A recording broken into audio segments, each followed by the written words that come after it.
We now come to the backbench debate on the long-term funding of youth services.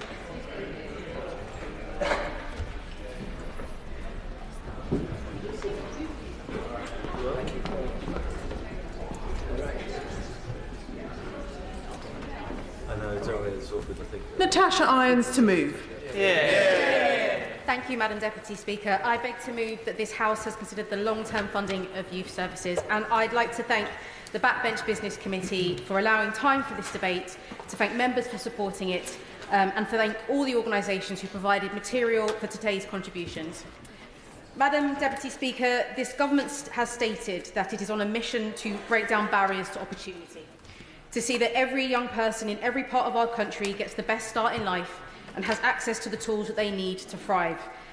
And as it has always been, a young person is not just shaped by what they do in the classroom or what they hear in the playground. They are also shaped by the community they grow up in and the stake that they have in it. That, Madam Deputy Speaker, is what youth services are. They are a safe space outside of school, the place to broaden horizons and build meaningful connections with the outside world. Now, as an elder millennial with baby boomer parents, I know that every generation believes that it is theirs that has had it the hardest. But in our day, Madam Deputy Speaker, at least we had the luxury of living out our most awkward and vulnerable years without the glare of social media. At least we had the freedom to fail, to be odd, and to learn who we were before we presented ourselves to the world. Because whether it's the impact of COVID, the cost of living crisis, or trying to prepare for a world of work that is constantly changing, our young people are facing unprecedented challenges in a country that has, for too long, not invested enough in their well-being. As a result, in England today, 1 in 5 children and young people now have a probable mental health disorder. Emergency hospital admissions for children aged 5 to 18 due to a mental health crisis increased by 65% between 2012 and 2022. Incidents of youth violence remain at high levels, with 3,000 knife crime offences last year involving a child. The ONS reports that 16 to 24-year-olds are now the loneliest group in our society. And the Good Childhood Report states that the UK's children and young people are now the unhappiest in Europe.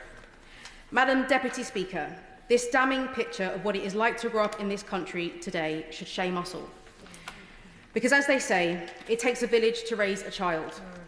And what happened since the spending review in 2010, which saw funding for youth services pitted against services with greater statutory protections, is the systematic dismantling of the network of support that used to keep our young people safe. The village has been replaced by a patchwork of voluntary organisations with smaller and smaller amounts of council-run youth services, bidding endlessly for one-off pots of funding that will inevitably come to an end. Most grateful. She's making a powerful case because she points out there's been an extraordinary level of cuts in funding to youth services, over 70% under the last government, and 50% of centres lost. Can I also take the opportunity just to say that there are centres which have thrived and continue, like the Solgrave Youth Club in its centenary year next year. That's long-term support and funding, but also through private philanthropy. The Honourable Gentleman is an experienced enough parliamentarian to know that that is a very long point of order that he was coming out with. Natasha Irons.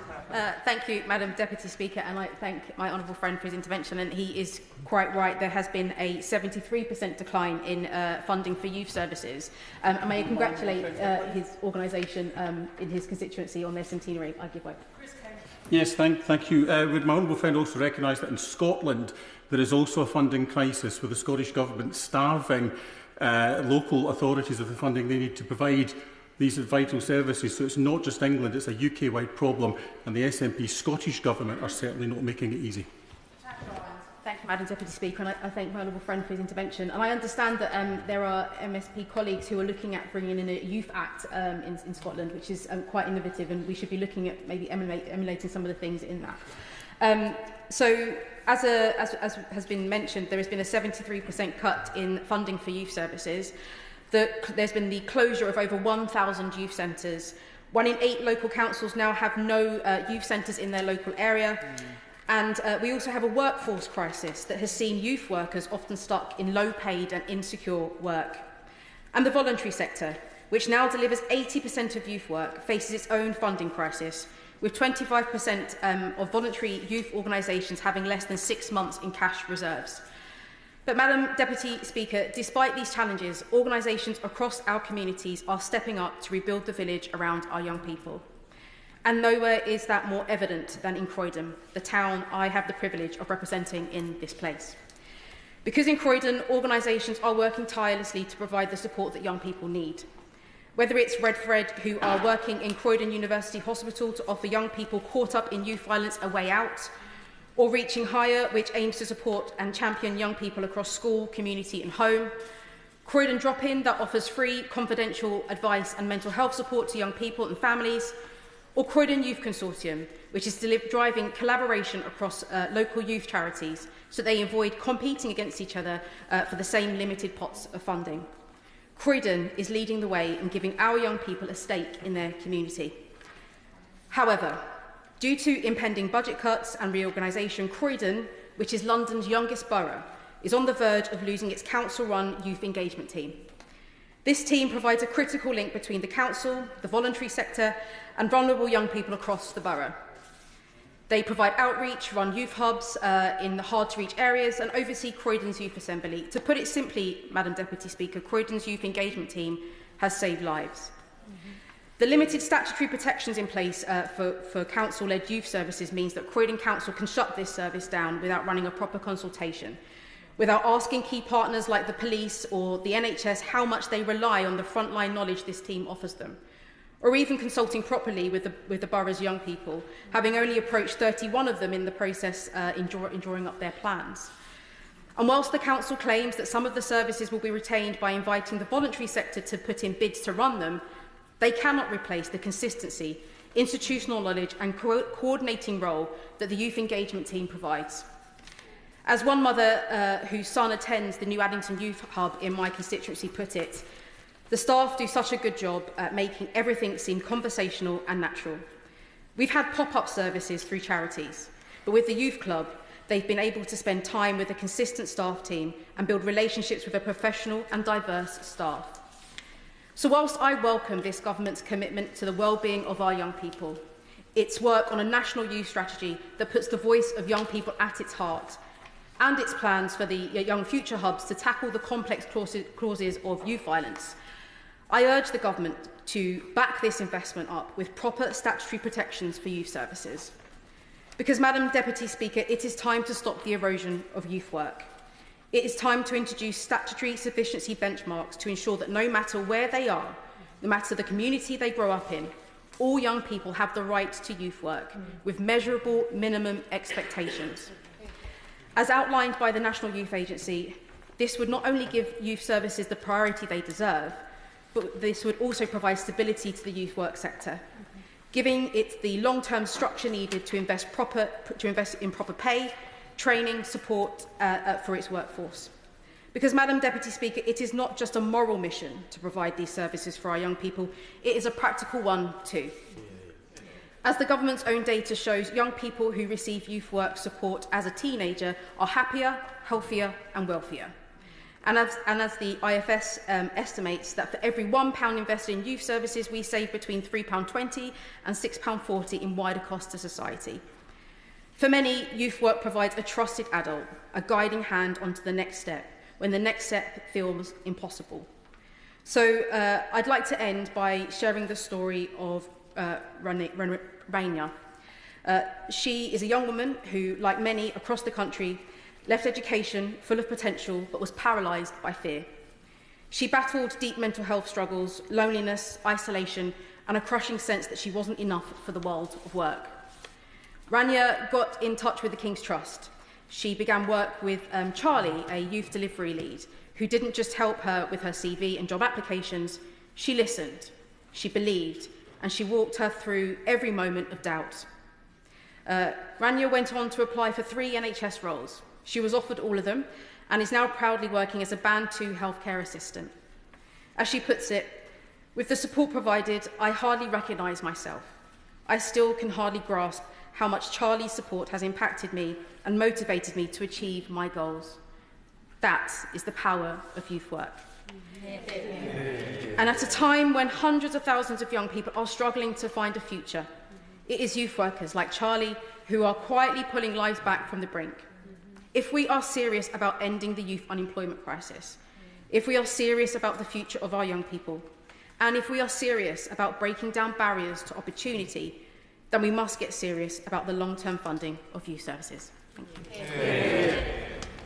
The question is, as on the order paper, members will be able to see quite how many are expecting to speak this afternoon. So I'm going to put a 3-minute time limit on immediately. Richard Foord. Thank you, Madam Deputy Speaker. Devon young people have incredible potential. And across our whole county, we see their creativity, their resilience and their ambition.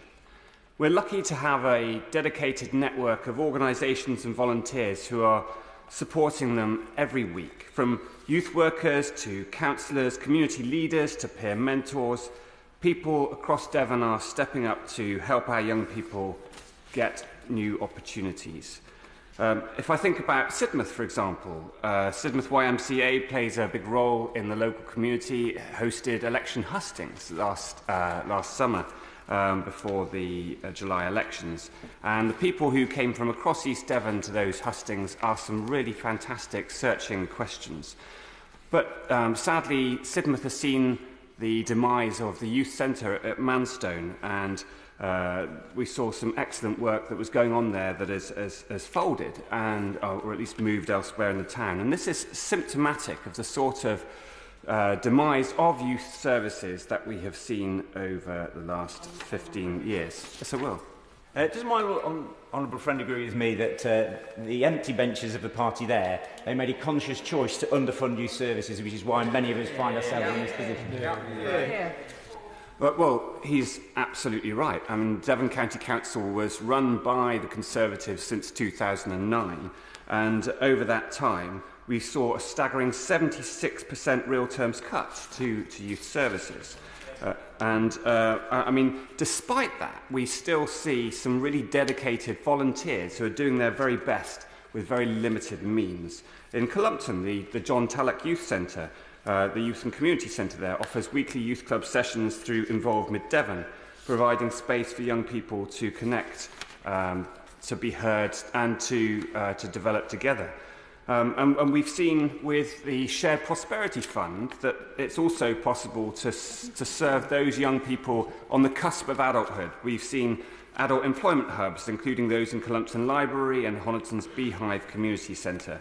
And with the Shared Prosperity Fund, those provide one-to-one advice for people aged 16 and over to help them gain confidence, develop skills and find employment or further training. Or at least we did. We did until March 2025, when we saw the Shared Prosperity Fund run out. So we are really in a place where we're very concerned about funding for youth services in Devon. Devon County Council spends just £39.30 per young person, and that means that that county of Devon ranks 105th out of 174 local authorities for spend per person. And according to Totnes today, over 10,000 children and young people in Devon are currently waiting for mental health support. This is the sort of investment that, made early, can alleviate concerns downstream and indeed can it can actually save the state funding on other services later on. Looking at academic studies, this is demonstrated. A review of evidence from 74 academic studies found that youth work produces a social return on investment of up to £6.40 for every £1 spent. So what I'm urging us to do is to build on what's already working, to expand brilliant examples that we have across Devon. But this needs to be through long-term, sustainable funding. We need to join up youth services with mental health, with education, and creating a more integrated, coordinated approach that enables our young people to get the help and the support that they deserve. Thank you. Katie White. Thank you, Madam Deputy Speaker. I want to begin by thanking the member for Croydon East for securing this important debate. The long-term funding of youth services isn't just about public spending, it's an investment in the next generation and in building a future where all young people can thrive.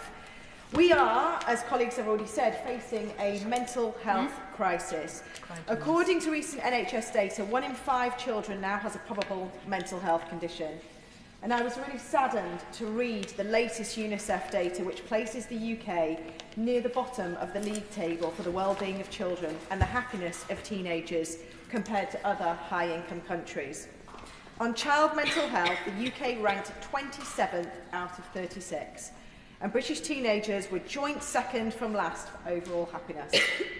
The economic consequences are stark too. According to the government's Keep Britain Working Report, young people with mental health conditions are nearly 5 times more likely to be economically inactive. And since 2015, there's been a surge of 1.2 million younger people with work-limiting health conditions, over 500,000 of those due to mental health. And while there has been welcome progress from this government, launching the National Youth Strategy, committing to more mental health support teams in schools and increasing investment in early intervention, the pressures on young people continue to grow. They are facing challenges previous generations never encountered, including the impact of smartphones and social media and the increased social pressures these technologies bring. Yet, over the last decade, we've seen local services, as members have said, decimated, with over £1 billion lost since 2010. In my constituency, I recently met Talia, who attended one of my surgeries to talk about the lack of support for her children with special educational needs and the lack of youth services in our community. Rather than wait for action, Talia took it upon herself to connect with other organisations to explore how best to support the youth of Horsforth. She is now working with others to transform her derelict building into a community hub for young people with a focus on supporting neurodiverse needs. Oh, very good. This is a powerful example of community leadership, but also of unmet need. I'd like us to do more to support meaningful local consultations, bringing together young people, parents, schools and community groups to ensure long-term funding is targeted at youth services where it's needed most, and for the investment to align with the government's goal of improving mental health support in schools, not as a standalone fix, but as a broader part of our strategy. So can I ask the Minister, how can we better support community-wide wraparound services and direct funding, bringing together schools, parents, youth workers and local organisations to meet that need? And what further steps can we take to limit the negative impacts of smartphones and social media on young people's mental health, including supporting the ban on phones in schools and raising the digital age of consent? Because if we want a prosperous and productive future, the most powerful investment we can make is in the opportunities, well-being and potential of our young people today. Shockat, Adam. Thank you, Madam Deputy Speaker. The simple truth is that the money we invest in youth services today and in our young people today will save hundreds of millions of pounds tomorrow. But more than that, it will save lives, futures and entire communities. Across Leicester South, we're really proud to have some incredible grassroots youth organisation changing lives. Pedestrians are allowing, the organisation Pedestrians are allowing SEND children to express themselves through youth music sessions, building confidence and even helping them feature in exhibitions. Shaban Youth Club is a beacon in the Highfields area of the city, offering a safe space, connection and even a football club. And in Ayres Monsell, the Ayres Monsell Club for Young People stands tall, mentoring, supporting and empowering the next generation. But these stories are too rare. Too many young people have nowhere to go and no one to turn to. And as already mentioned by the Honourable Member, today's alarming statistic published by UNICEF that UK ranks 21 out of 36 in the Happiness and Wellbeing League for Children is simply unacceptable for one of the richest nations in the world. In the last 15 years, local authorities' spending on youth services in England has been slashed by £1.2 billion in real terms. That's a 73% cut. Let me say that again, 73%. And as provisions shrink, violence rises. And in areas where youth clubs have closed, people aged 10 to 17 are 14% more likely to commit a crime. Why? Because if we don't offer them real role models, like we used to do in youth clubs, they'll find toxic ones on social media. Because when there's no safe space to turn to, isolation takes root, mental health declines, physical health follows, and hope disappears. Youth work is a lifeline. Government-funded research shows that young people who access youth work are not just happier, but they're also healthier. And it's also smart economics, because for every £1 invested in youth work, the social return is anywhere between £3.20 and £6.40. And youth work saves us over £500 million a year in costs from knife crime, antisocial behaviour and criminal justice. This is not spending, it is saving. But the robust sector is under threat. Funding is short-term, insecure and skewed towards building rather than people. And buildings alone don't change lives, youth workers do. And yet over 4,500 youth workers have left the sector in the last decade. And a third of those who remain are on 0-hour or temporary contracts, earning an average of just £21,000 a year, far below the UK average. So, just several action points that we can take: a national youth strategy with long-term measurable plans to protect and strengthen the youth services, a dedicated youth minister at cabinet level to ensure youth is not an afterthought but a priority across all government agendas, a long-term youth workforce strategy to recruit, retain and properly pay the skilled professionals our young people rely on, and finally ring-fence sustainable revenue funding, not just capital investment, for open access youth services in every postcode. Thank you. Chris Kane. Thank you, Madam Deputy Speaker. When we talk about youth services, we're really talking about the kind of country we want to be. We often discuss crime prevention, education and mental health in silos, but the thread that runs through them all is clear: the need to invest in our youth through properly funded long-term youth services. In Scotland, youth work has a proud tradition. In my constituency of Stirling and Strathallan, youth work takes many forms, from council programmes to community-led projects in our towns and villages. In every case, these services are working to address inequality, isolation and opportunity gaps. Let me highlight two examples. In Calendar, the Calendar Youth Project has taken a former hotel and turned it into a thriving hostel and social enterprise, offering employability programmes and training opportunities to young people. And in Bannockburn, the Eastern Villages Sports Hub delivers sports and community activity in partnership with Milton Football Club, Bannockburn Rugby Club and St Modens Cricket Club, showing how sport, youth work and community development can go hand in hand. These are fantastic examples of grassroots ambition, but behind the energy and creativity lies a deep sense of fragility. Too many projects rely on a patchwork of short-term funding. I do want to recognise the role of organisations like the National Lottery Community Fund and many others who've stepped in to keep many services running. On that point. But, yes.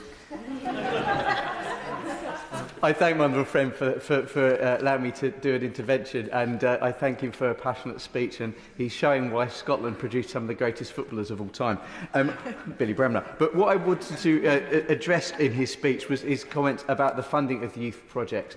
He talked about the short-term funding. Would he also agree with that part of the issue, and I've experienced this from my work with young carers, that also it's about the need for funding to be about funding new projects and not the long-term funding of existing projects? Yes, I agree entirely with that, and let me say thank you for recognising Billy Bremner, a very good Stirling man. Too many projects rely well, they do rely on a patchwork of short-term funding, but the resilience points to a deeper problem: the retreat of local government, especially under the SNP government in Holyrood, who've delivered a real terms cut of over 15% to core budgets for local authorities. That makes it near impossible to deliver on statutory obligations, let alone expand services for the future. When youth services are cut, the impact is not abstract. We see it in worsening mental health, rising youth crime and lost opportunities. We know what works. Youth services build confidence, boost attainment, improve well-being and support employability. These are generational investments, not optional extras. That's why I welcome the UK Labour Government's commitment to embedding youth services alongside mental health and career support in communities. But Westminster action only goes so far when Holyrood is pulling in the opposite direction. If the SNP is serious about equity and opportunity, then it must properly fund councils and commit to long-term support for youth services. Because this is not just about budgets, it's about hope and acting on our belief in the potential of every young person. Rachel Gilmour. Thank you, Madam Deputy Speaker. As I know, as the mother of 4 born Devonians, my constituency of Tiverton and Minehead is a wonderful place to grow up, embodying the best of England's green and pleasant land. It is also home to a vibrant network of youth circles, I'd like to pay tribute to the fantastic sports clubs across the patch, big and small, the strong presence of young farmers, the cadet branches of our armed services in Minehead, Ufcombe, Doniford, although they meet and watch it, and Tiverton, the myriad Scouts and Guides troops across my constituency, and the King's award-winning Exmoor Young Voices, whom I very much look forward to welcoming them to Parliament next week. I apologise if I've left anybody out. Indeed, in an age where screens are becoming an increasing fixture in the daily lives of younger generations, the chance to spend time in the countryside is becoming all the more important, boosting mental health, encouraging exploration, and laying the foundations of a lifelong appreciation for our natural environment. I sometimes wonder whether the greatest youth service in my constituency is the natural environment itself, and I'm keen to ensure young people appreciate nature's grounding force. However, opportunities sometimes lie elsewhere for isolated and distant communities. This is a direct result of underfunding of youth services, a short-changing investment in future generations. I was shocked, but I have to say not entirely surprised, when I saw the figures for 2023 to 2024, which indicated that Somerset funded a youth service for 11 to 19-year-olds only to the tune of £4.21 per young person in that age bracket. Compare this to Hull, who provided £287 per 11 to 19-year-old. But if only the Conservatives hadn't run Somerset into the ground and an underfunded local government across the country. Thank you. Try not to get mixed up here. Finally, as we consider the future of youth services, we cannot ignore the would-be benefits of adopting the EU Youth Mobility Scheme. This initiative would allow young people in the UK greater access to work placements, study exchanges, cultural experience within Europe, broadening horizons and fostering international cooperation, giving our youth the ability to explore, grow and develop skills beyond our borders is not just beneficial to them, it strengthens our economy and enriches our society. Surely this scheme would represent one of the greatest services to the young people of Tiverton and Minehead. Either we can get serious about the issues facing our youth services, or we can fail to tackle them head-on and risk losing what we have, which will be detrimental to all. Sullivan. Thank you very much, Madam Deputy Speaker. I would like to thank my honourable friend Croydon Ellis for securing this fantastic debate. As someone who has experienced the youth work profession as a young person and having at my local youth club and as a member of the UK Youth Parliament in the early days, I know firsthand how important youth work is and how much has been cut due to cuts in austerity. I know that because I've also been to see the Gravesham Youth Council only last week, Madam Deputy Speaker, who have been running for 25 years, an incredible achievement despite what's been going on. In that meeting, I ran a session for the National Youth Strategy, Deliver You, the consultation, a delivery service for young people. And in the spirit of food delivery, I here present some ingredients. The first one, young people should be truly listened to and engaged on matters that affect them. Empowering young people through youth voice mechanisms at each level of government, supported by youth work. And so a legal duty on government and local government to support youth work.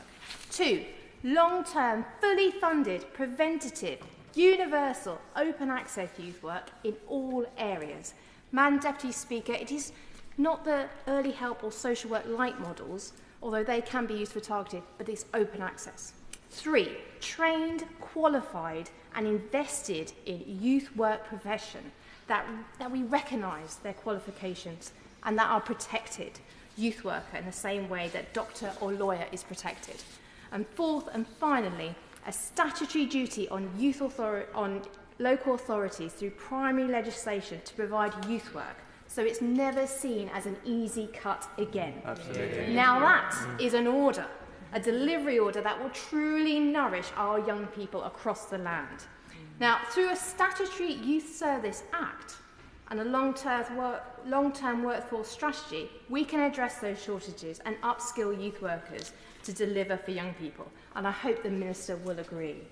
This is a step in the right direction. Now, we have listened as a government to the Votes at 16 campaign, and 20 years ago when I was at the forefront of this campaign, This government and the Prime Minister himself in a recent liaison committee has committed to deliver that as part of our manifesto commitments after so many years of campaigning. I would like to pay tribute to all those young people that have joined in that effort. And also, Madam Deputy Speaker, we should welcome those who are now joining that campaign and jumping on the bandwagon at the last minute. Madam Deputy Speaker, we need to reverse the trends and see that good, open access youth work return to Gravesham and across the country. Youth work works, and I do hope the National Youth Strategy delivers on the hopes of so many young people. James MacCleary. Thank you, Madam Deputy Speaker, and I thank the Honourable Member for Croydon East for bringing this debate to the Chamber today. It's a very important one. Youth services are not a luxury, they are a lifeline. At their best, they provide young people with a safe place to go, trusted adults to talk to, and opportunities to grow, learn and thrive. Yet all across the country, we are seeing these vital services hollowed out, stretched thin or shut down altogether. I would like to share an example from my own constituency of Lewes with you today. Sussex Community Development Association, or SCDA, a respected local social enterprise based in Newhaven, has recently had to make the painful decision to close its regular youth club sessions at Newhaven Youth Centre. This was not due to a lack of demand, far from it. Some of the young people using the service credit these youth workers with saving their lives. But like so many organisations, SCDA is being squeezed by rising wage bills and the knock-on effects of national insurance changes. They are now facing an additional £20,000 in costs from the increase in the minimum wage alone, and a staggering £70,000 in NI contributions. That's £90,000 in total for a non-for-profit organisation supporting young people in one of the most deprived communities in the southeast of England. And because they are a larger non-profit employer, they don't even qualify for the employment allowance that was meant to cushion the blow. They are being penalised for doing the right thing, creating real jobs and reinvesting in our communities. SCDA is trying to keep the flame alive though, continuing to support youth voices through the Newhaven Young People's Forum, offering digital resources and making sure that Newhaven Youth Centre remains a youth hub. But without secure long-term funding, they and so many others are constantly forced to make these impossible choices. And this story is not unique to Newhaven. In recent years, over £1 billion has been cut from youth services across the UK. According to the YMCA, local authority spending on youth services has dropped by more than 70%. What we need is not another round of bidding wars for limited funds, but a proper long-term settlement. One that recognises that investing in young people prevents future crises in mental health, in crime, in education and in employment. It is not only the right thing to do morally, it makes economic sense too. I would also urge ministers to review how changes in employment policy, from the national insurance thresholds to minimum wage differentials, are impacting voluntary and community organisations. Social enterprises like SCDA should not be left to bear disproportionate burdens because they choose to create good, permanent jobs. Madam Deputy Speaker, if we are serious about giving young people a stake in their future, then we need to give youth services a stake in ours. Not just warm words, but funding that matches the scale of their impact. Thank you. Jodie Gosling. Well, I'd like to congratulate the member from Croydon East on securing this important debate. I'd also like to take this opportunity to congratulate one of my leading Nuneaton youth providers, Aspiring Arts, on their 10-year anniversary. And from numerous conversations with the leader of the youth group, Samina, I know that the struggle that they've had over the last 10 years and the success of these projects are truly a testament to the dedication of the staff, a true labour of love. It is amazing that with the YMCA estimating that Warwickshire County Council have cut a staggering 84% from our youth budget since 2010, that the centre that they've developed is a fantastic local asset that provides support for hundreds of young people. They add value to our young people's lives with art, games, cooking, health provision and education. The music provision is incredible, just about to get even better as their performance spaces and recording studio are established. They are building the capital culture and the creative industry talent that we need for the future. Truly enhancing lives and broadening horizons. Critically though for me, they provide a safety net, an open door, a safe place for the young people that have nowhere else to go. Those who need support, those at risk of bullying, harassment, exploitation. It gives a positive choice to those at risk of entering into criminality. We already know that youth provision reduces the rate of youth offending by 13% and also reduces the severity of the crimes. The positive impact of youth services transform lives and maps out a positive pathway to embracing passions and nurturing talent, supporting young people to learn the skills that they would need to live successful lives in the future. Currently in Nuneaton, over 20% of our young people are economically inactive. Youth crime and social behaviour, youth violence are enormous issues which have resulted in tragic outcomes in recent weeks. They, Aspire, have been holding the front line, supporting these young people through unmet mental health needs, SENS needs and providing alternative provisions when the barriers to attending school are just too great. I would happily give way. I thank my... You need to be seated if you're taking the intervention. Chris Wins. I thank my friend for giving way. I was sitting here waiting for an opportunity to mention young carers, which are a hugely important part of the great picture of young people and often face many barriers to education. So I just wondered if she would agree that we need to make sure that any consultation we do with young people includes young carers, as I've consulted with young carers in Harlow. Absolutely, and I think it's quite clear from interactions with young carers and parents of children who are not in school that the gratitude towards the service and the value added from the service is immensely great. The casework from the provision in Nuneaton are often harrowing.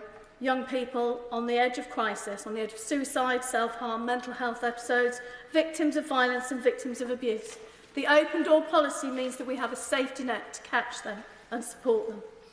The net that they provide saves lives, helps them rebuild those futures and offers brighter support for the future. Evidence suggests that £1 in youth provision results in £3.40 to £6. But I think that the value that they add is incalculable, especially when considered the impact on other services such as health, education, policing and justice. Aspiring Arts work collaboratively across the north of Warwickshire to provide services with other youth groups and establish an ambitious, inspiring plans to support our young people. They would like to do more, and with secure funding instead of piecemeal, day-to-day, hand-to-mouth funding, they would be able to secure a place for young people across the Nuneaton and to support everyone. Thank you. Speaker. First, may I congratulate the member for Croydon East for securing this timely and essential debate. I know she is not just a champion of young people but local government, and her speech eloquently demonstrated the urgent need for action to build a fit-for-purpose youth service. Madam Deputy Speaker, rather like Star Wars, my youth feels like it was a long time ago in a galaxy far, far away. But I was one of those young people living in a village that benefited hugely from the presence of a bricks-and-mortar youth centre staffed by highly skilled youth workers. A profession that has been demonstrably underappreciated and wrongly devalued for the past decade and a half. As a young man, it gave me a secure space, not just to play games, learn skills and socialise, but thanks to the support of support workers, it gave me support through challenging times in my life. We didn't talk about it in those terms then, but it was accessible and non-judgmental mental health support available on my doorstep, something not available to my Redditch and Villages constituencies now. But perversely, as the internet, social media and YouTube influencers have emerged, and the challenges that poses to our young people, we've witnessed the dismantling of this service. Combine that with the impacts of the cost of living crisis and the impact of COVID-19, and we can't ignore the fact that our young people are facing far more challenges than we did growing up. As a parish, district and county councillor, albeit one of the younger ones, I've witnessed what local government cuts have done to decimate our youth service. Of course. I'm very grateful to my friend for giving way. He's made a really passionate speech about the importance of youth centre provision. Does he agree with me that the dismantling by the party opposite of Oxfordshire County Council Youth Service by closing 19 out of 25 youth centres that existed prior to 2010 would have done irreparable damage to the young people in Oxfordshire? Thank the honourable member for his intervention, and every council that I served on was also Conservative, and they decimated our youth services, and I think it's a real shame to see the empty benches across the other side today. I'm grateful that the government has now listened to the voices of young people and has launched the National Youth Strategy. But let's not be under any aspersions about this. There is a lot of work to do. The benefits of youth services and youth work are painfully obvious and fits perfectly into this government's missions of economic growth, safer streets, an NHS fit for the future, and breaking down barriers to opportunities. I've spoken many times about mental health in this chamber, especially my concerns for young people. A fit for purpose and accessible youth service can make significant progress in addressing these growing challenges. We can give young people a space and support they need in their communities to drown out the voice of misogynistic influences poisoning our young men's minds and putting our sisters and daughters at risk. It can be a place for education and aspiration that protects our young people from the nefarious actors promoting violence and crime. Let's be bold and decide to invest appropriately in our youth services for the long term. Let's replace opaque statutory minimums with specific investment minimums, ensure accessibility for all young people, including those with neurodiverse challenges, and set greater standards for those delivering services to protect the youth worker profession. Surely there could be no greater investment or important one than in our nation than investing in the next generation. Because I'm keen to get everybody in, I'm going to have to reduce the speaking limit down to 2 minutes. Mayor Ellis, 2 minutes. And I thank my honourable friend for raising this really critical debate today. Youth services are integral to allow young people to live safe, healthy and happy lives, yet we can't deny that issues and policy related to children and young people often get pushed aside. So we must recognise the contribution they make to our society now and will make in the future by ensuring they have access to this kind of provision.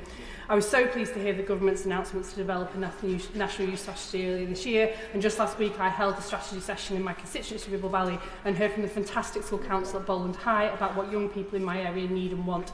It was a chance to hear them talk openly about their concerns, and I was really taken aback by the number of students who just discussed their stress and worry and pressure they felt surrounding exams particularly, and I'd like to take a moment to wish them luck for all of those starting their GCSEs this week.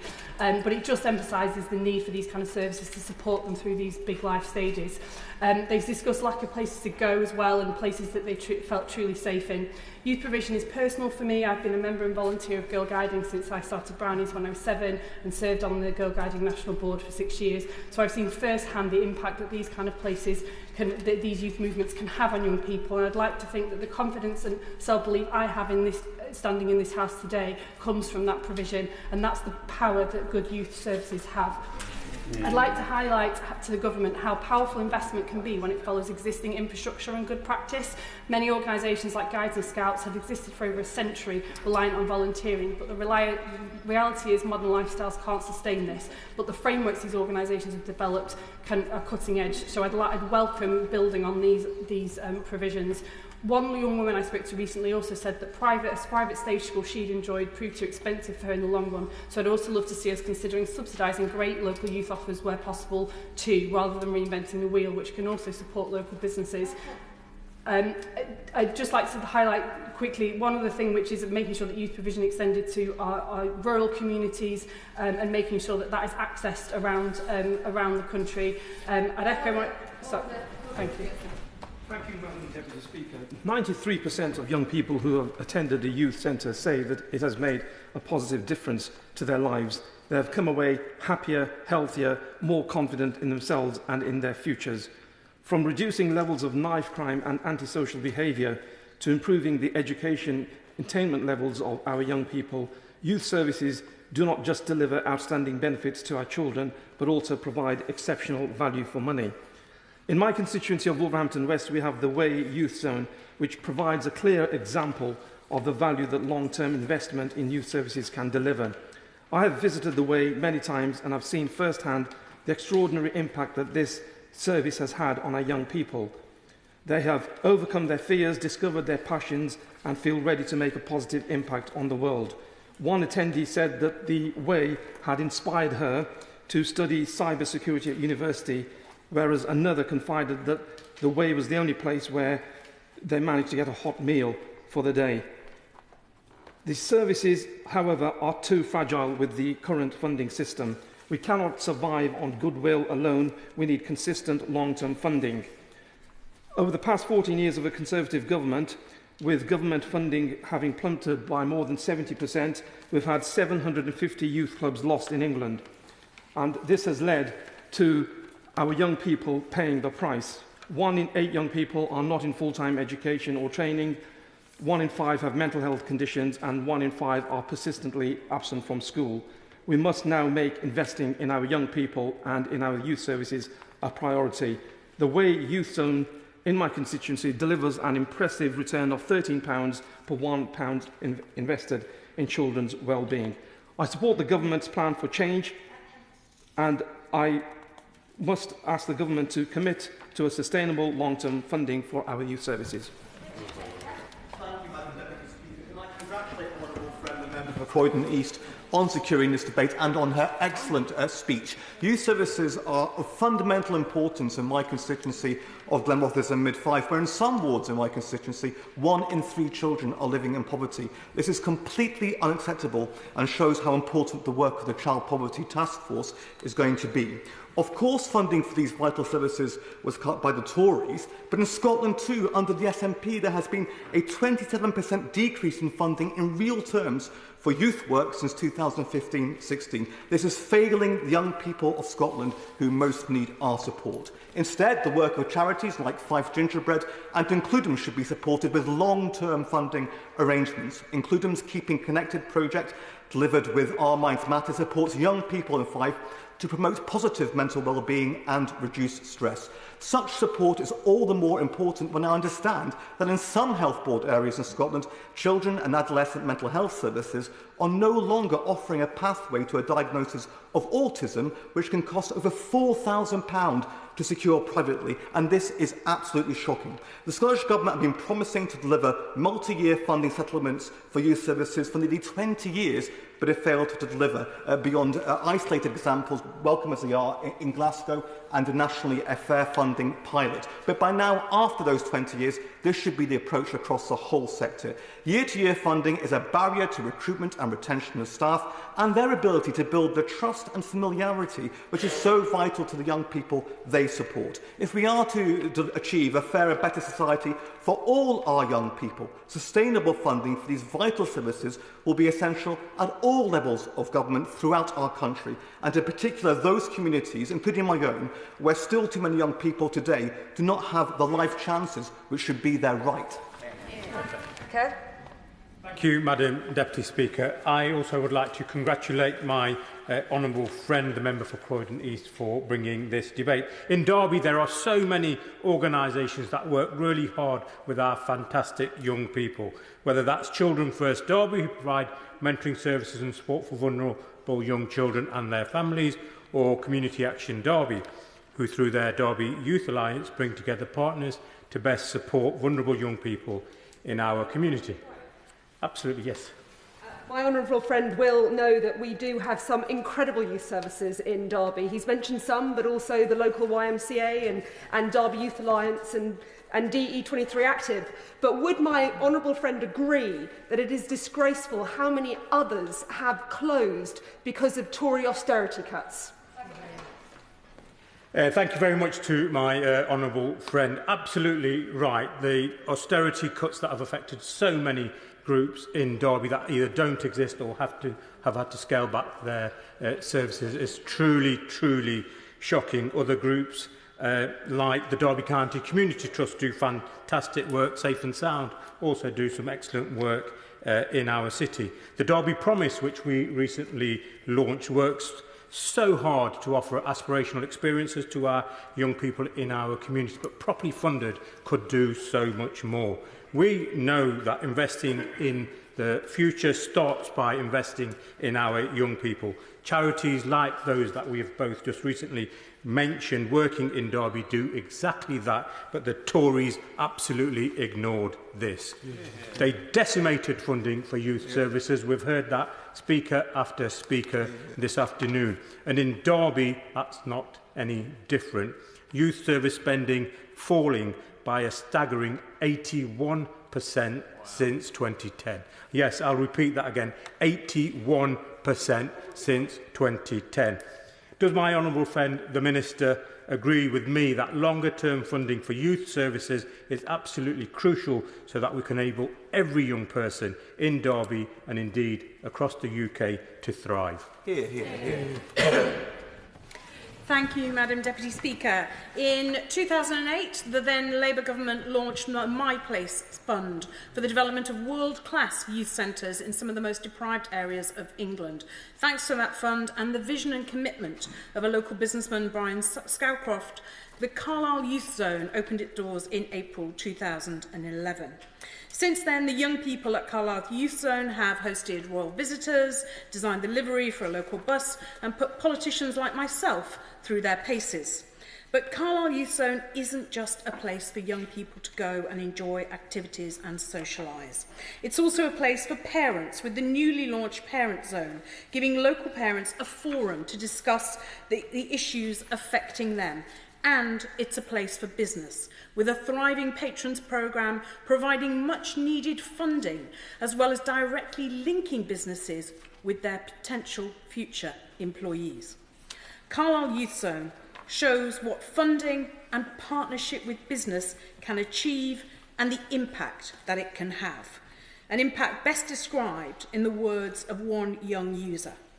I have done so much independently that I did not think was possible outside of the youth zone. Without the support and encouragement from everyone, I do not think I would have had the confidence to go to university, work, and interact with people or learn so many skills. That's the impact good youth services can have. That's the opportunity they can deliver, and that's the potential they can unlock. Thank you, Madam Deputy Speaker. I want to start by recognising the work of local youth workers in Huddersfield. Despite the financial outlook, there are many incredible organisations. These include Positive Steps, Conscious Youth Hub, Central Stars Youth Club, Team Kickstart, Yorkshire Community Development, Empower, Box Power, Temple Wellbeing, Kirklees Youth Alliance and Kirklees Council's Detached Youth Team. I also want to mention the foundations of Huddersfield Town Football Club and Huddersfield Giants Rugby League Club, who work with young people across our communities. These organisations deliver outstanding services, offering young people opportunities to thrive. However, these organisations continue to face financial constraints and constant short-term funding rounds. And we are seeing the consequences of the reduction in youth service provision, as organised criminal gangs lure young children into county line networks and organised criminality. And sadly, we've seen the devastating consequences of knife crime in Huddersfield. Young lives lost, too many parents dealing with the consequences that no parent should ever face, communities broken, and too many children and young people left with mental scars. To recover from these years of neglect, youth services need sustainable long-term funding. When I met with young people from Huddersfield, they found it increasingly difficult to access work experience opportunities since the COVID pandemic. And they told me too many of these opportunities came down to informal parents' networks, which see those from the lowest income backgrounds lose out. In his Labour conference speech in 2023, the Prime Minister said, "Imagine if a whole country said we backed your potential. Then look what we could build. A country where every contribution is equally respected, where you don't have to change who you are just to get in, just to get on, where whatever your background you feel secure. We must now make that our driving ambition." Katrina Murray. Thank you, Madam Deputy Speaker, and again I thank my honourable friend for Croydon East for securing this debate. And what very much been reminded of in this debate is actually it's about the importance of making choices and political choices. So I want to pay tribute to North Lanarkshire Council and the Community Learning Development Team because they've continued to invest in youth work. In the last year alone, there have been 1,200 young people involved in very much localised groups within my community and accessing SQA qualifications that they're not able to do out with. I want to pay tribute to particularly the group of people that are not accessing youth centres and the importance of actually being able to engage with young people where they are. Detached youth work is growing again for young people who have no desire to be inside those buildings, the most vulnerable people, and building positive relationships with youth workers can help them make better informed choices. They reduces risk-taking behaviour, lowers antisocial behaviour complaints and closes pathways to criminal activity as well as making our communities safer. This is in the Cabrain part of my Cumbernauld and Kirkintilloch constituency, but also want in the brief time to talk about Kirkintilloch High School, where they've seen the benefit of a youth development worker working alongside the teachers in the school. They're a trusted professional in a different way. They work closely with the young people who don't engage with the people you want to call, who they have to call Miss or Mister. They will get those relationships, and they also should be valued within this debate. Yeah. Thank you. Deputy Speaker, and I would like to thank my honourable friend, the member for Croydon East, for acquiring this important debate today. And it's an issue very close to my heart because I spent many years as a youth worker myself in Norfolk, including time spent working for the Norfolk charity, the Benjamin Foundation, as the manager of the Meetup Cafe in Thetford. And I pay tribute to youth workers across the country, including in my county of Norfolk. It's a very rewarding job, but it comes with many challenges and many frustrations. Youth work has generally borne the brunt of so many cuts, and in too many places, services are now a shadow of their former selves. Under the previous government, there was more than £1 billion real terms cut in spending on youth services amongst local authorities in England. No wonder that more than 50% of all council-run youth centres closed. I watched in disbelief in Norfolk as our Conservative-controlled county council scrapped entirely the county's youth services, including important detached youth work, and also closed the Connection Service, a training and careers advice service. Filling that void in many places were charities like the Swan Youth Project in Downham Market in my constituency, which I have visited on a number of occasions. They provide a whole system youth group helping with a variety of needs. Anna and the team at Swan provide a crucial service to young people in that area, helping to provide support not just for young people, but for the whole family, offering a truly holistic service. I am pleased that this government has a bold ambition to remove barriers to opportunity for young people. We need to respond both nationally and locally through government, and under this Labour government we are meeting this challenge head-on. Madam Deputy Speaker, and I thank my honourable friend for securing this debate. Far be it for me to come to this chamber and speak only about myself, but I wanted to share my personal experience. Go on. I've often said that had it not been for the youth workers in my community, I would not be stood here as our Member of Parliament for Hertford and Stortford. I dropped out of sixth form at 17 and went straight to work in Hertford Town Centre. I wanted to find my path, but I was left feeling directionless, struggling to connect with the right opportunities. I can't put into words the difference the support of local authority youth workers like Russell, who I've mentioned in this chamber before, made to me as a young person who couldn't see the way forward. But today, a young person in that same position will not have access to similar levels of support like I did. Why is that? Not because our youth workers are any less passionate or any less determined to support our young people. No. It's because when the cuts came under the last government, youth services were first on the chopping block, leaving a generation of young people behind. A 50% real terms cut in youth services spending since 2010-11 in Hertfordshire. 1 in 8 young people not in employment, education or training. At the sharp end of crises in mental health and SEND, with charities and voluntary organisations straining every sinew to fill the gaps and ensure our young people don't miss out. That is the legacy of the party opposite when it comes to young people. And I must say, it is a real disappointment to see their benches so empty this afternoon. Madam Deputy Speaker, in the time that I have left, I'd like to pay tribute to the Thirst Youth Cafe and the Future Hope Group. They have provided fantastic support as charities and voluntary organisations in our community. It was a pleasure to see them as we were hosting consultations in my constituency on the National Youth Strategy, and I hugely welcome the work this government is undertaking to support our young people, and I hope to play a role in it. Thank you. Yeah. Speaker, as a maths teacher, a former councillor, a dad of 2 wonderful children, I know just how important youth provision is. We've heard across the House that 73% cut in youth funding since 2010 has had devastating consequences, and in Leeds, it's 83%. Now, Leeds has managed to negate some of this with excellent work through the Child Friendly Leeds initiative, and also our youth service workers know how to squeeze their budgets until the pips squeak. They know how to stretch out their finances and deliver for young people in my area. But they can only do so much. As my honourable friend, the member for Croydon East, said, a patchwork of organisations has come in to fill those gaps. And in Leeds South West and Morley, there are lots of them, but I do want to pay tribute to, in the short time I have, the sports teams, the volunteer sports teams in my constituency that have come in and offered youth provision for those young people. I mean, there's so many I could mention: Wortley FC, East Ardsley Cricket Club, Morley Rugby Club. I could genuinely go on. And I do also want to pay tribute to Leeds United. Over the last few years, I've worked with Leeds United, and they have agreed to purchase a piece of land in my constituency, which they are going to transform into Wortley's Wembley. It's going to provide training opportunities for young people, and it's going to provide a hub for so many in my community to come together and play sport. And who knows, we might find the next Calvin Phillips once again, although hopefully this time he or she stays at Leeds.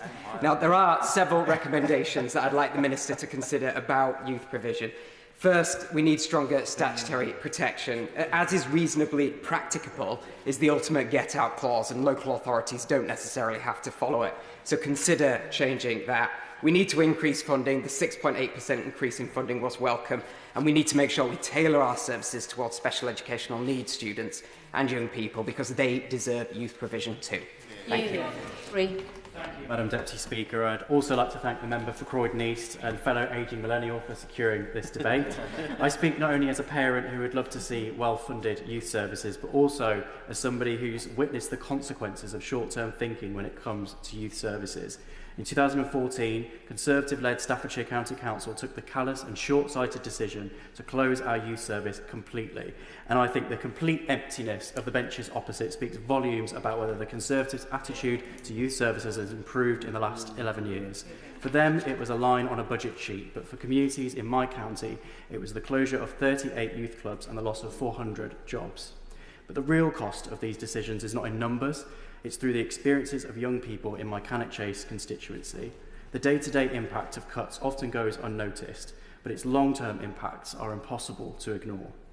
Now, as an antidote to the gloomy picture that I may have painted, I do want to mention a couple of the incredible organisations who, despite the closure of our youth service, are doing incredible work. The Staffordshire Council of Voluntary Youth Services, known fondly as Skivvies, offers practical support to charities and local groups and ensures the voices of children and young people are heard. The Visions Youth Service was created by children and young people in Britain and Rugeley and provides a range of programmes and activities from shooting and fishing to arts and crafts in some of our most deprived white working class communities. I welcome the investment announced by the government, but in closing though, I would like to urge the Minister to ensure this funding is front-loaded in the areas like Staffordshire which have no council youth services left whatsoever. I sympathise with colleagues who represent inner city areas who've seen deep cuts, but I would ask them to imagine a world where their youth service no longer exists at all, because for my constituents that is the world they've been living in for the last 11 years. All of us here have the highest hopes for our young people, and I am incredibly glad that once again we have a government that does too. This generation, let's be frank, have been robbed of the opportunities that they deserve.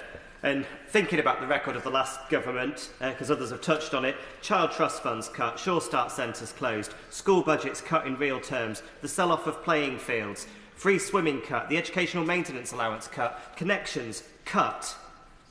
It's terrible, but the statistic that stands out to me the most is that in County Durham, youth services cut 80% between 2010 and 2020.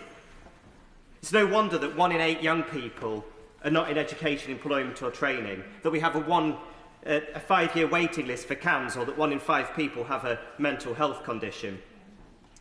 This has got to change, and I pay tribute to some of the excellent people in my constituency who do step up. The Auckland Youth Community Centre, led by Maxine Jordan and her team, those who run the scouts and the guides and the church groups that provide youth services, and the parents who simply stepped up to fill a gap. But the truth is, it's not enough, and we know that. And so I call upon the government to get to grips with this. And I know that this government has had a terrible economic inheritance with higher debt, with higher tax, and with nothing to show for it in terms of public services. I think the Shadow Minister opposite is pointing out that growth is up under this government. But it is going to take funding. It is going to take legislative change around statutory duty as well, because we cannot allow this generation to be wasted. We owe it to them to keep the promise of Britain that they do better and not worse than our generation. Madam Deputy Speaker, having dedicated spaces, support and community for young people can transform the trajectory of someone's life. I, and I'm sure many members here, benefited from having youth provision. I took part in activities that I wouldn't have done otherwise. So the previous government stripping away funding from local authorities was therefore a travesty, as it meant that youth services, which are vital but mainly discretionary spend, were often one of the first things to be cut. Our CAMS and mental health services are overstretched, and too often young people have been left falling through the cracks. Investment in youth services is therefore not an extra, it is a form of frontline mental health support. The need for funding for youth services in the Derbyshire Dales is particularly clear. Since 2010, spending on youth services in Derbyshire has fallen by 2/3 in real terms. These cuts have had particularly damaging implications for rural areas as young people face limited public transport and more challenging access to employment in rural communities. Young people today are growing up experiencing the negative impacts of social media addiction alongside the loss of youth services. As a result, they are experiencing a toxic cocktail of challenges having an impact on their well-being. A YouGov poll found that more than 65% of adolescents said they felt alone often or sometimes in the last fortnight. With youth centres and community spaces being closed across the country, it's no wonder that young people are crying out for support. There's been a fall of more than 50% in the number of young people admitted to A&E with injuries sustained outside since 2010. Of course, that's a good thing, but it implies that young people are just not going out and participating in activities like they used to. Youth services don't just provide a lifeline for young people, but set them up with skills and support for life. A youth worker can be very often be the one that turns around a person's life. Sorry, Madam, I've run out of time. Sorry. Serena Brackenridge. Thank you, Madam Deputy Speaker. Youth services have been decimated across our country, and we all see the consequences unfold, often tragically, on our streets. Since 2010, funding for youth services has fallen by 73%, the direct result of austerity. This issue is deeply personal to me. I grew up with a youth club on my doorstep in Ashmer Park, one of around 30 local youth centres that we've lost over the past 15 years. The closure of that safe space left a real hole in the community, and one where, years later, I was proud to serve as deputy head teacher. Despite this widespread loss, there are still community efforts that forge ahead, like the Loft Youth Club at the Hive in New Invention, run by people who care deeply, who know our community and who keep going, often without the security of long-term funding. And a shining example citywide is the Way Youth Zone. The Way offers more than just activities. It offers friendship, opportunity and makes memories. It's powered by passionate staff who believe in our youth. I think of a young constituent, Kira. Kira, who found her safe space, her voice, her confidence through the Way. Through its inclusive programmes and nurturing mentors, Kira has grown into an incredible young person, determined to give back. But Kira's story is one of many, and it's a testament to what's possible when we invest properly in our youth. We must shift from crisis response to prevention, and that means a dedicated long-term funding stream to protect youth services. Ballinger. Thank you, Madam Deputy Speaker. For many of our communities, youth services are a lifeline. They provide essential support to young people, helping them navigate the complexities of adolescence and the transition into adulthood. But unfortunately, these services have disappeared across the country. And in towns like Halesowen, the decline of youth services hasn't made headlines, but is being felt every single day. I recently sat down with young people aged 16 to 25, school leavers, graduates, some with master's degrees, all of them full of ambition, all of them struggling to find support. These are young people who have worked hard, who have dreams and aspirations, and who are eager to contribute to society. Yet they find themselves facing barriers at every turn. They told me there's nowhere safe to go after school, that mental health services take months to access, that they're sending CV after CV out but getting nothing back. One young woman said, "It feels like we're expected to survive, not succeed." And in many ways, she's right. In Halesowen, there is no council-run youth centre. And this is not a coincidence. It is the result of political choices. Under Conservative-run Dudley Council, over £42 million has been cut from local services. In 2023, the borough's youth service was shut down entirely. Youth workers redeployed, outreach teams cut, community assets sold off. Council documents show 157 service reductions, and youth provision was the first to go. And we know these cuts have real-world consequences. The National Youth Agency has found that youth workers play a critical role in preventing crime, improving mental health, and keeping young people in education, training, or work. When you take that support away, the risks grow. We see higher rates of youth unemployment, increased mental health issues, and a rise in antisocial behaviour. The young people I spoke to are not asking for favours. They're asking for fairness and a government that hasn't given up on them. They want to be seen, heard, and supported. They want to know that their future matters. We owe them better, and it's time we delivered. Thank you for working with me. We got all the backbench contributions in. It's now to the front benches, and I come to the Liberal Democrat spokesperson, Luke Taylor. Thank you very much, Madam Deputy Speaker. I'd like to take this opportunity to congratulate the Honourable Member for Croydon East for bringing this debate, because youth services are critical infrastructure in our communities. They are not luxuries. They are not nice-to-haves. They're a vital lifeline, offering young people safety, support and opportunity at a time they need it the most. There can be no doubt that we are, perhaps more than ever before, engaged in a battle for the hearts and minds of young people. There have been debates and panics in this place and throughout the nation for generations concerning the challenges facing young people. But what is different in this moment is the sheer scale of the collapse in physical community spaces, and as we're here to focus on, youth services. There have been many great points raised already, but I want to focus on the most egregious consequence of not protecting and enhancing youth services, knife crime. And in the fight against knife crime in London, these services are vital, because knife crime isn't just a criminal justice issue, it is a public health issue. Like any other public health crisis, the solution lies in early intervention, community-based support and sustained investment. And that starts with our youth services. In the last 15 years, youth services across England have been cut by more than 70%. That is over half of youth centres gone. Thousands of trained youth workers lost and communities left to pick up the pieces.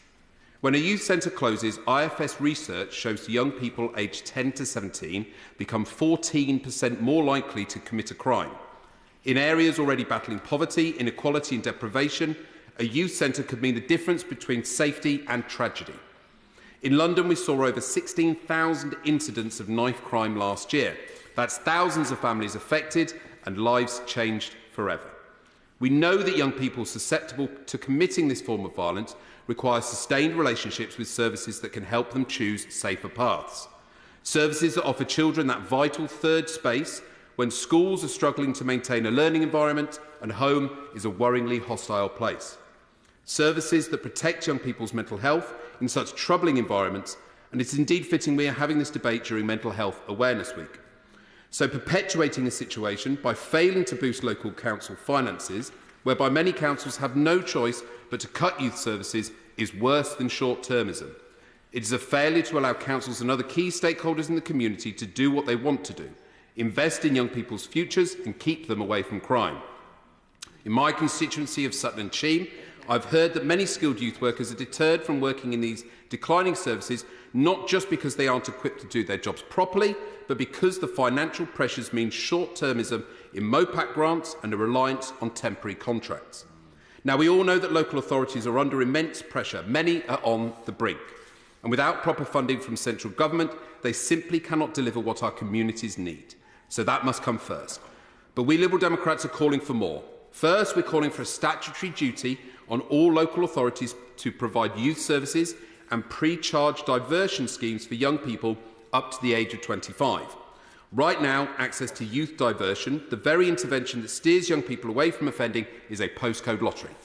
This is utterly unacceptable. By making this a statutory duty, we ensure every young person in every community can access support before it's too late, not just after a crime has been committed. We also want to see a national youth strategy, one that is co-produced with young people themselves, not cooked up in Whitehall without their voices. If we're serious about solving the knife crime crisis, we must treat young people not as risks to be managed, but as partners in prevention with huge potential to be realised. The public health approach demands early intervention, but early intervention cannot happen if youth services are simply not there anymore. Call the Shadow Minister, Louis French. Thank you, Madam Deputy Speaker, and I would like to also thank the Honourable Member for Croydon East for this debate. I know that it is an issue she champions regularly since coming to this place. As Lord Cameron famously said, I was the future once. And whilst I am no longer viewed as one of the younger members in this place, I am grateful for the opportunity to close today's important debate on the long-term funding for youth services on behalf of His Majesty's official opposition in the limited time that I have. This is a matter that goes to the heart of how we support the next generation to thrive, contribute and to belong, and it is crucial to the future of our great country. When in government, we allocated £560 million over 3 years to fund the National Youth Guarantee, ensuring that every young person aged between 11 and 18 in England had access to regular clubs and activities, something to do after school, experiences away from home and opportunities to volunteer. As part of this, we also allocated £300 million to youth facilities, improving and developing over 300 of them. My right honourable friend from Daventry always made sure that young people were around the table when we were making decisions that would affect them. We made sure that young people were not just talked about, but were listened to. And next week, the Shadow team will host a youth roundtable as part of our wider policy renewal. Madam Deputy Speaker, I also want to be clear on this side of the House. We believe passionately in the power of civil society. We believe in the social fabric that holds this country together. Not just the big institutions of state, but the small charities, the volunteers, faith groups, sports coaches and mentors who give their time not for profit, but for purpose. Organisations like the National Citizenship Service, which this Labour government has now cancelled. Over the past 13 years, more than 750,000 young people participated, and which had a 93% satisfaction rate. Madam Deputy Speaker, something this government could only dream of. We recognise the vital role of youth workers, often unsung, often under-resourced, and yet always on the front line. But we must always also be honest.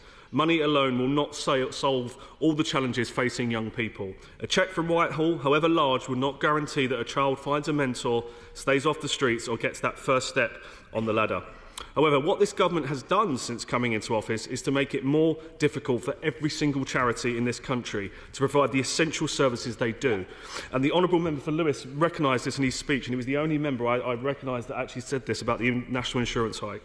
Madam Deputy Speaker, as you all know, and as the Chancellor knew when she made her decision, youth charities, like all employers, are subject to national insurance contributions, and the increase in these contributions requires them to find additional funds to cover the cost of the rise.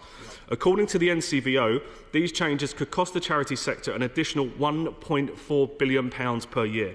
For smaller charities with limited reserves and core funding, this is going to seem like an insurmountable challenge. Yesterday, we heard from Place to Be, a leading children's mental health charity providing expert school-based mental health support over the past 30 years. However, Madam Deputy Speaker, they told us that thanks to this Labour government's national insurance hike, they will now have to find an extra £500,000 every single year just to pay in tax. This will likely mean fewer children receiving the care and support they need in an environment familiar to them as a direct result of this government's decisions. This is why we supported exempting charities with annual income of less than £1 million from these national insurance rise. However, Labour members cruelly voted against this decision, and that's something they must reflect upon now that they are in government. They are in control. When Conservatives were in government, we didn't just talk about aspiration, we built the conditions for it. We empowered local communities and launched countrywide programmes like the National Citizen Service, which had a proven track record of success. That was until this government closed it down. Madam Chairman, the Labour government is dismantling that, and in doing so they are actively and deliberately limiting the life chances of this generation and generations to come without any answers on what comes next. I hope that this government will start to think properly about young people, and instead of making their lives more difficult, will put them at the heart of their policy making and reverse their callous tax on charities, youth organisations and also the businesses which will likely see a rise in youth unemployment this year. It's time for actions, not words, Madam Deputy Speaker. I now come to the Minister, Minister Stephanie Peacock. Thank you, Madam Deputy Speaker. And I'd like to congratulate my honourable friend, the member for Croydon East, on securing this important debate on long-term investment into the youth sector, following a similar debate in Westminster Hall a few months ago. Now, I am grateful to all those who have contributed to the debate. The Shadow Minister perhaps didn't read the room again, although obviously the room's rather empty on his side of the House. I will address some of these points later on in my remarks, but I want to start by making it clear that this government values youth services. We know they can play a vital role in young people's lives, supporting their health, well-being and personal development. We also know the support youth services provides is under pressure. Since 2010, local councils have reduced spending on youth services by 73%, equal to over £1 billion lost in the sector. This has meant fewer jobs, less coordination and too many young people missing out on the benefits of high-quality youth services. Now, we are, of course, navigating a challenging financial period, but even in tough times, our commitment remains the same: to find long-term, sustainable ways to deliver effective support. Now, the honourable member who opened the debate, the member for Croydon East, painted a very powerful picture. She spoke about the freedom to fail. Now, as someone who grew up just before social media, this is something that a point I really appreciate, and perhaps in the words of the member for Cannock Chase, that makes me an ageing millennial. I'm not really sure how I feel about that. But the member for Croydon East also spoke about the huge mental health challenges, how 1 in 5 young people have a mental health condition, that 16 to 24-year-olds are the loneliest in society, and the member for Redditch echoed this. And of course, this week is indeed Mental Health Awareness Week. Now, I recognise the point she makes about how opportunity exists everywhere, but too often the support is a postcode lottery, and that is something that we want to change. And as this debate has highlighted, young people are facing increasingly complex challenges, from mental health to the cost of living to worries about crime and violence, and that's a point that the Liberal Democrat spokesperson made very powerfully in his contribution to this debate. Now, supporting young people and ensuring that their voices are heard isn't just a challenge for national government, it's a challenge at every level of government. Strong local leadership is, of course, essential to delivering high-quality youth services, and that's why in the coming weeks we will launch the Local Youth Transformation Pilot, working with approximately 12 local authorities and their partners across England. The pilot will support councils to take a leading role in planning and providing youth services that meet the needs of their communities. It will offer tailored support to rebuild local capability, improve coordination and ensure services align with councils' responsibilities and young people's well-being. Now, many honourable members have mentioned examples from their own constituencies, including the members from Ribble Valley, Stirling, Glenrothes, Derby South, Hertford, Hales-Owen, the member for Wolverhampton West, and I spoke very powerfully, and I was pleased to visit the Way Youth Zone with him last year. Now, the member for Huddersfield gave an impressive list of local groups in her own constituency, and I know she's really passionate about this, having led the recent Westminster Hall debate on a similar topic. I want to say that I've heard members' contributions. I haven't responded to all of them individually. I'm happy to meet or write to members. Now, as the Member of Parliament for Barnsley South, not in the interest of time, I'm not, as the Member of Parliament for Barnsley South, I know from my own area about the huge contribution and value that youth services and provision bring. I think of organisations such as the Barnsley Youth Choir, with hundreds of young people being given amazing experiences, opportunities and skills. Over the last couple of months, I have met with the Barnsley Youth Council, the Barnsley YMCA and Chili Pep to hear their ideas on how government can support young people. And those conversations have made it clear that we need a long-term national direction. That is why we are developing a new 10-year national youth strategy. This will set out a clear vision for how we support young people now and in the future. The strategy will guide work across government departments. It will help make sure policies and services that affect young people are better joined up. It will also move us away from a one-size-fits-all approach. We know that what works in one area may not in another. The strategy will support flexible solutions that reflect local needs, and that was an important point from the member for Leeds North West about joined-up services. That is why we are co-producing the strategy with young people themselves. Their voices are shaping the priorities and the outcomes. We want to put more power back in the hands of young people and their communities, and the member for Gravesham spoke about the power and role of youth voice. Over 14,000 young people filled in our survey as part of our youth strategy work, so I'd like to assure the opposition spokesperson that we are putting young people at the heart of our approach.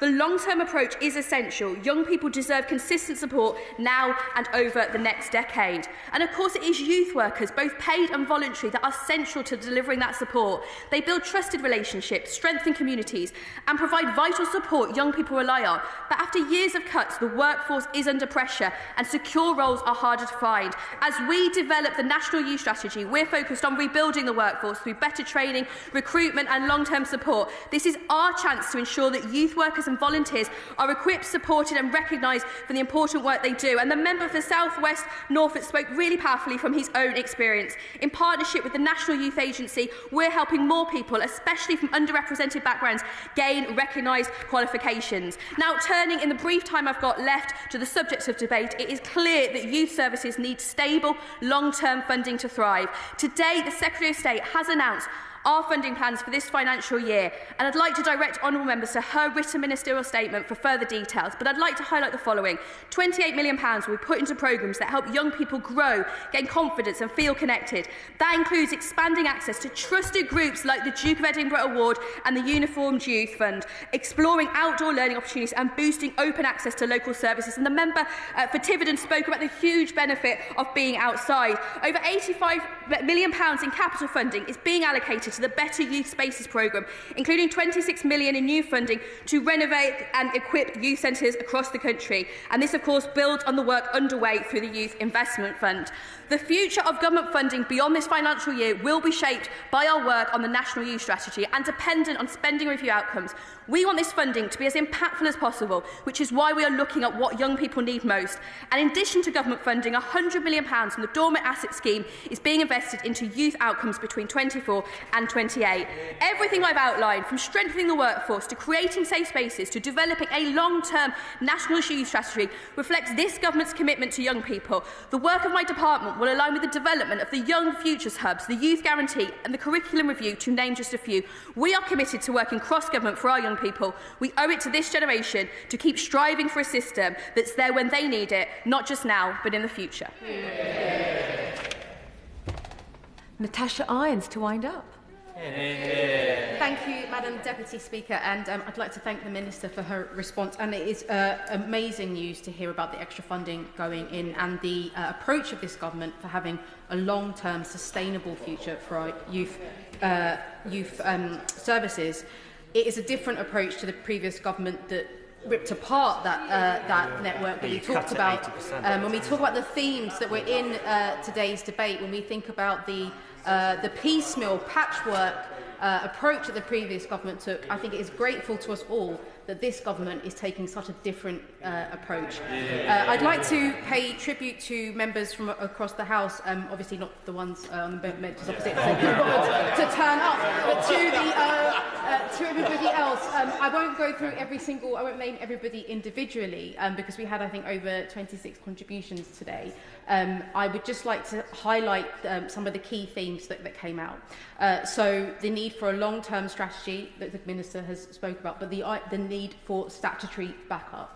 I think all of us do not want to see the repeat of previous years and the mistakes of the previous government, where you take away that support and you take away that cover that youth services have if we don't give them the statutory backup that we need. So I would urge the Minister to, as she's putting extra investment into this space, to really back up those services with the statutory protections they deserve. So I'll just finally end with this, with an African proverb, which is, if a child is not embraced by the village, it will burn it down to feel its warmth. Now, if we do not learn the lessons of the past, we will continue to see our young people mental health decline and their experience of this country continue to be that demonstrates them being the unhappiest in Europe. I don't think anyone who attended today's debate wants to see that continue. So let's learn the lessons and let's have long-term sustainable funding for our youth services. Thank you. Very touching. The question is, as on the order paper, as many of that opinion say aye? Aye. On the contrary, no? The ayes have it. The ayes have it. I'll just give the front benches a moment or two to swap over and that colleagues that aren't participating in the adjournment debate to leave quietly and swiftly.